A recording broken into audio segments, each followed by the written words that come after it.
Hello and welcome to the channel. In today's video we're going to look at what is vermicomposting and how can you set up your own worm bin using only cheap and readily available material. Alright, let's get started.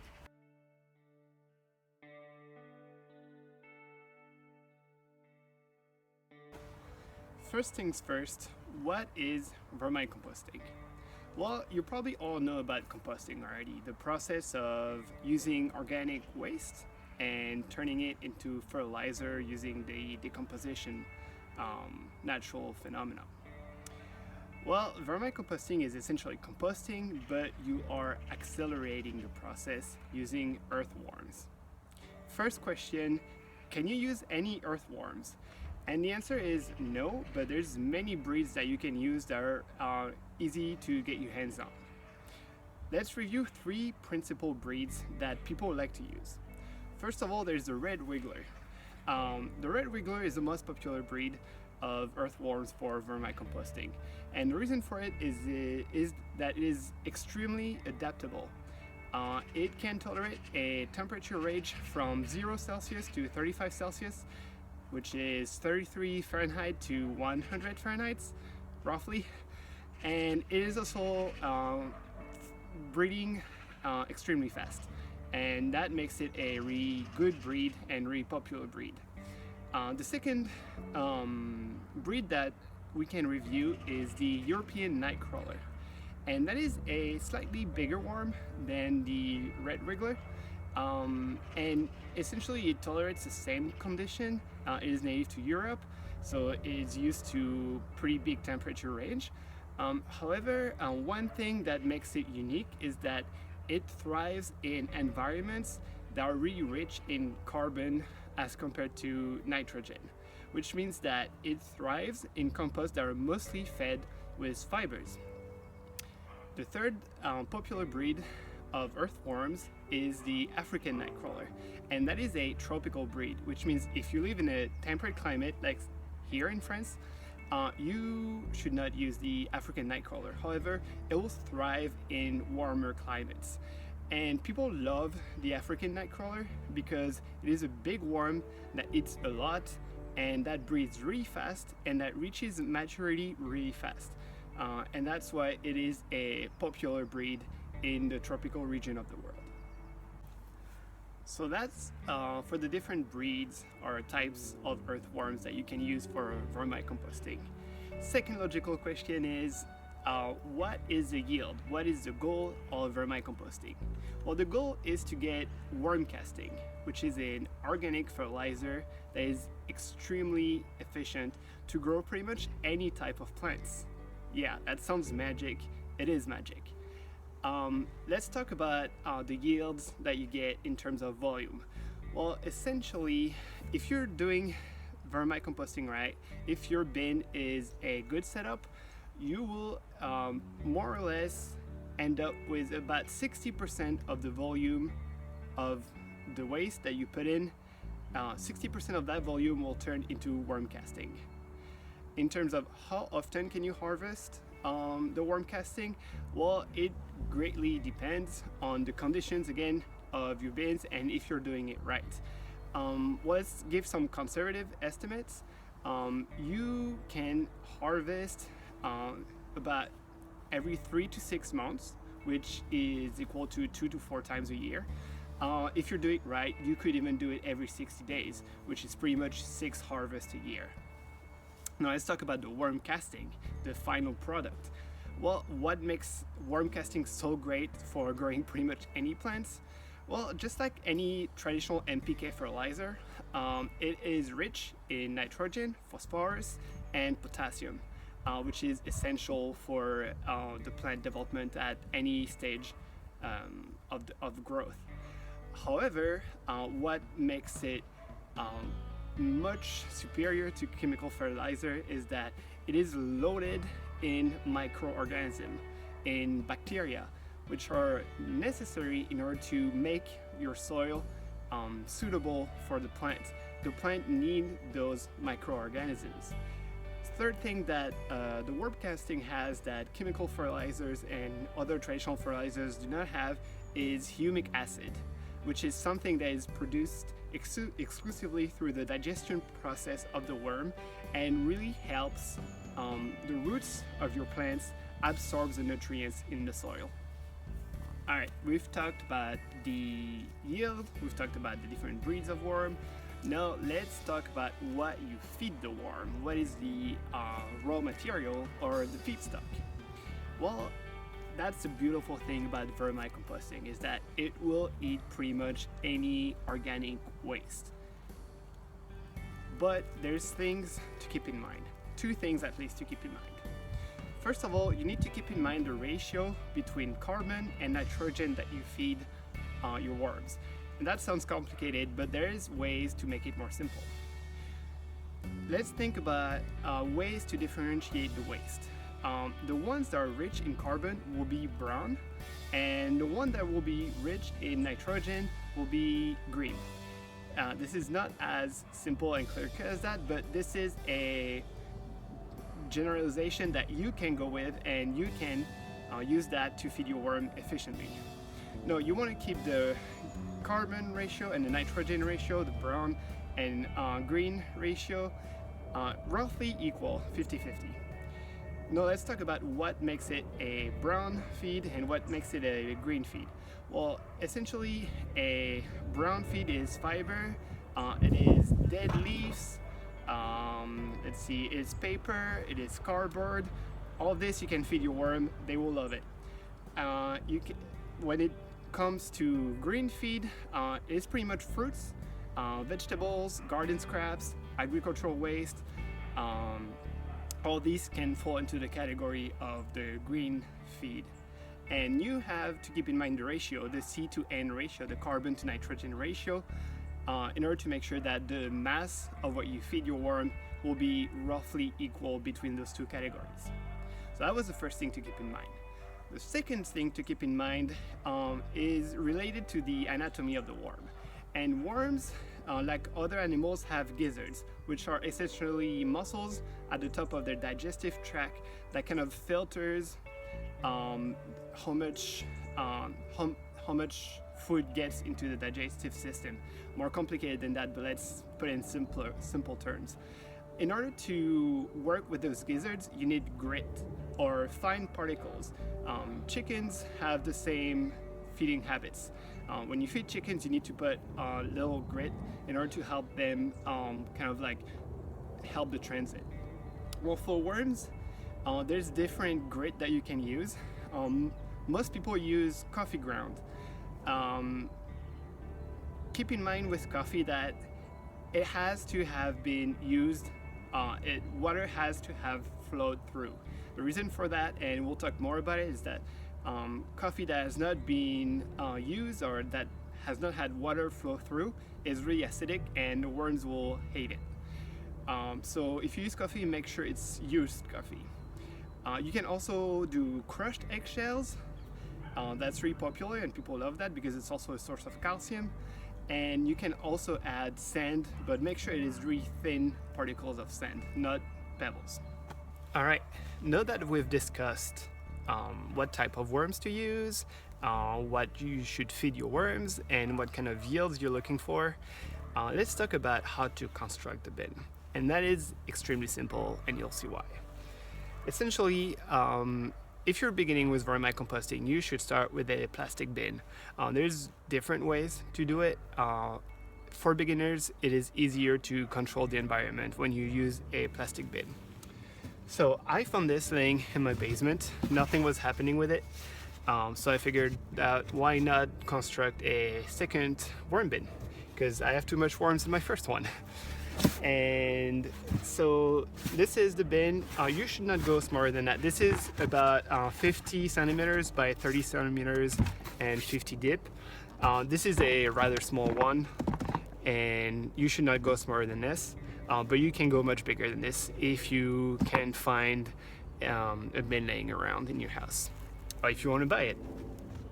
Alright, so with plastic bins, one of the things that you're gonna do to modify them is to drill holes in them, because worms need airflow. Because just like you and I, worms breathe, and if you shut the bin with the lid with no airflow, essentially they will suffocate, but they won't wait for that. They will try to escape your bin because they're really smart. So drilling holes, pretty basic. Let's get started.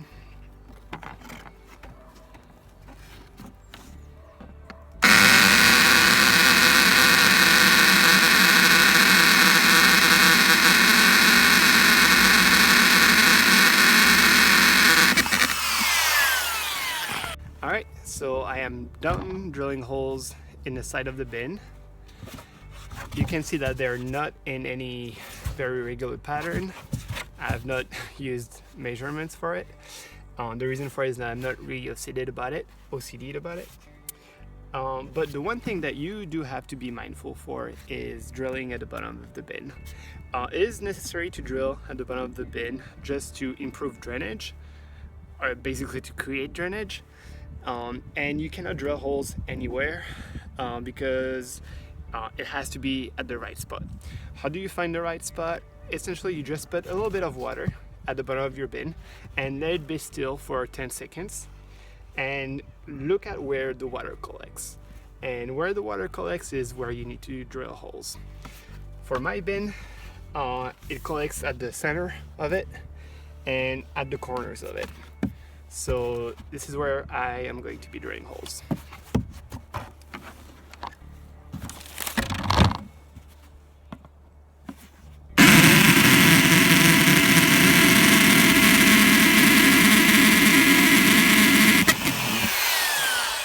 Okay, I'm done drilling holes in the bottom of the bin. The last thing to do in regards to drilling is the lid. For my particular lid, I'm not going to be drilling holes in it because you can see that there's this things. So I'm just going to leave it like this. It's good enough. One question that you might have at this point is that, well, there's holes in your bin. The worms are going to escape. Well, technically you're right. The worms could escape, and I'm not too worried about it because worms are pretty smart. If you create the right environment for them, they will stay in your bin. And if they're trying to escape, it means that it is not the right environment for them. And I'm not going to try to basically seclude them in them, to trap them in the bin. If they want to escape, I'm going to either change something about the bin or I'm going to let them go, because worms that try to escape will not produce good vermicompost. And that's the reason for it. I mean, there's holes in it. If they want to escape, they'll escape, but I don't think they will.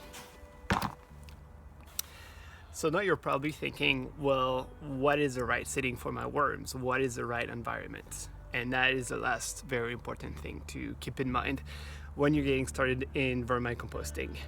Where should your bin go? Well, we've already mentioned that it needs to have a good airflow, and that's why we drilled holes in the side of the bin. The next thing to keep in mind is that the worms like consistency. Like the feeding, we've talked about brown and green feed.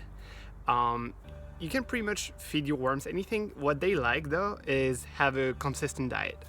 That's why you should try to keep the same kind of like food for them. They like also consistent pH, and they like it around 7, it's like neutral pH. So don't add too much acidic food to your bin, otherwise your worm might try to escape. That's everybody's worst nightmare. Regarding temperature, the worms are just like you and I again. They breathe and they like being comfortable temperature-wise. So if you're comfortable temperature-wise, chances are your worms will be.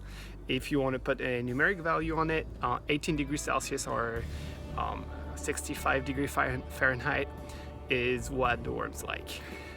They can go as high as 30, well, it depends on the breed essentially, but if you go with 18 degrees Celsius, 65 Fahrenheit, you're set.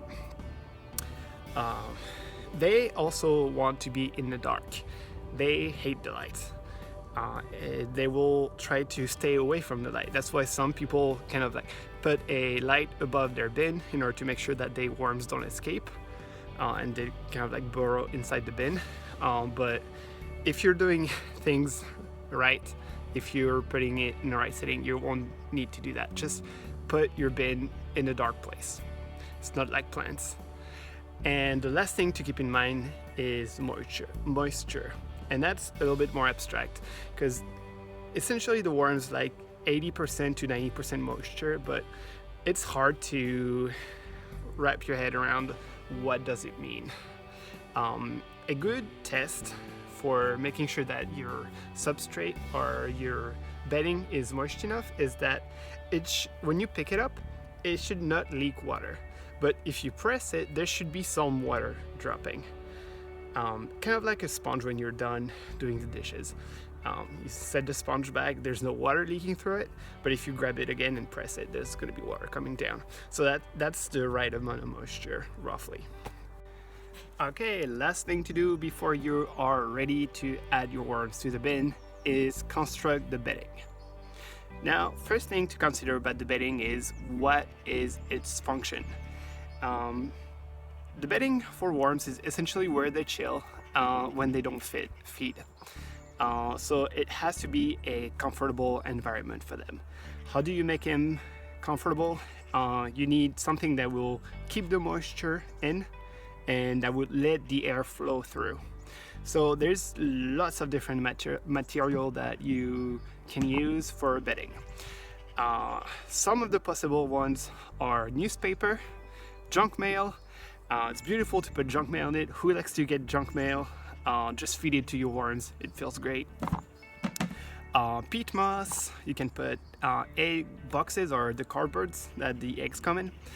You can put shredded leaves, you can put shredded wood chips, and my favorite is to put half-done compost, or basically other half-done vermicompost is great too, but not everybody has that at hand. So for this demonstration, I am going to use some shredded newspaper and some peat moss. I'm also going to add some sand to it.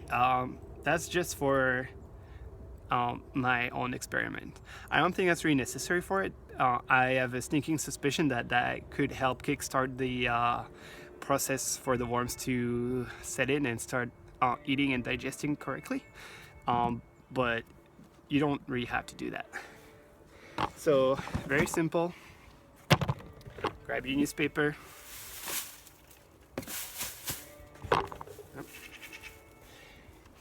Grab your peat moss.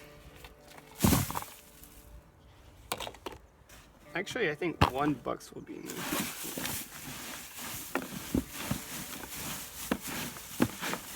Put the second one.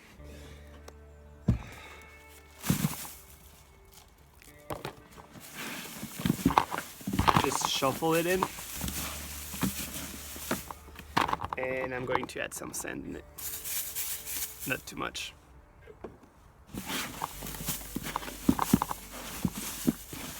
Actually.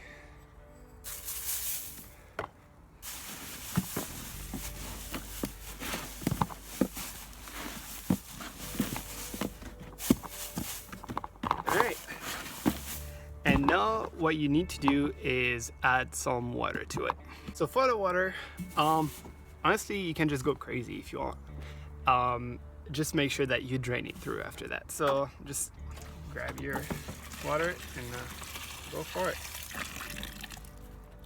It's also a good way to make sure that your drainage works. You can see that my drainage works. So just, again, mix it in. It's better to use gloves, but hey, who's got time for that?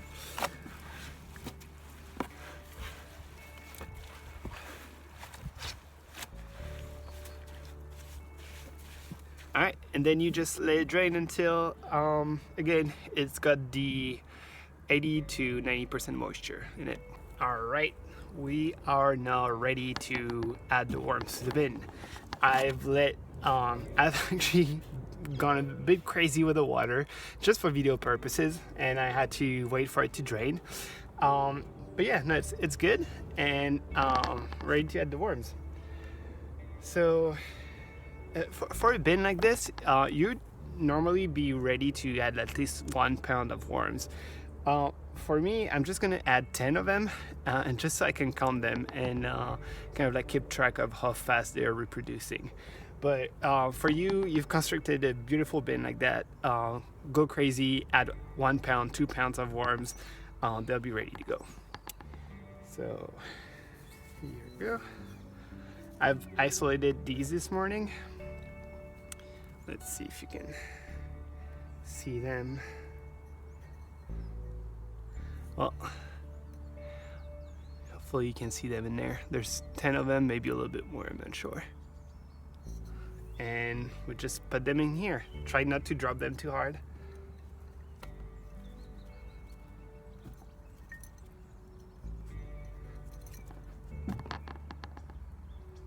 All right. And now you just make sure that they burrow in it. So I'm not sure if you can see it like this.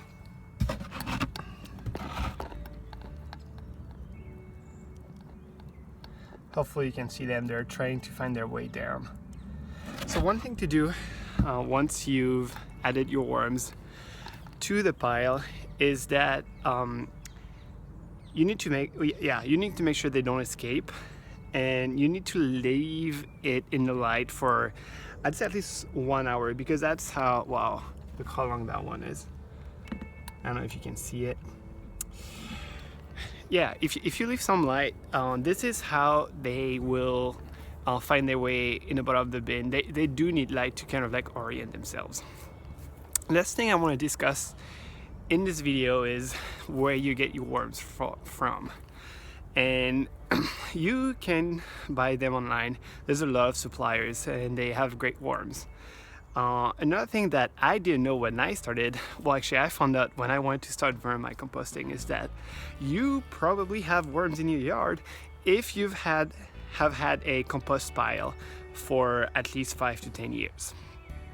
Alright, so I want to get started with vermicomposting, get some experience with it. And I did everything, I set up everything, I set up a bin, I was ready to add the worms to it. And so I looked for a source of worms. And I found out about, at least in France, there's this website, it's called plusdevert.fr. Essentially people who have compost piles in a yard are willing to share their worms. And that got me thinking, I'm like, well, I've had that compost pile in my yard for it's been there for 20 years. And maybe I have some worms in it. So I went digging and my first colony, I had 70 worms in it. So I took 70 worms from that pile. It took an hour to dig them through. And they were red wigglers. I never added them to it, but they were in it. So if you have a compost pile in your yard, make sure you check it. For this video, this is pretty much it. Thank you for watching. I hope this was informative, and feel free to like and subscribe. But most of all, please leave a comment and letting me know whether you liked it or not, the video, and how I could improve, because any feedback is extremely valuable to me. So thank you so much for watching, and I'll see you next time.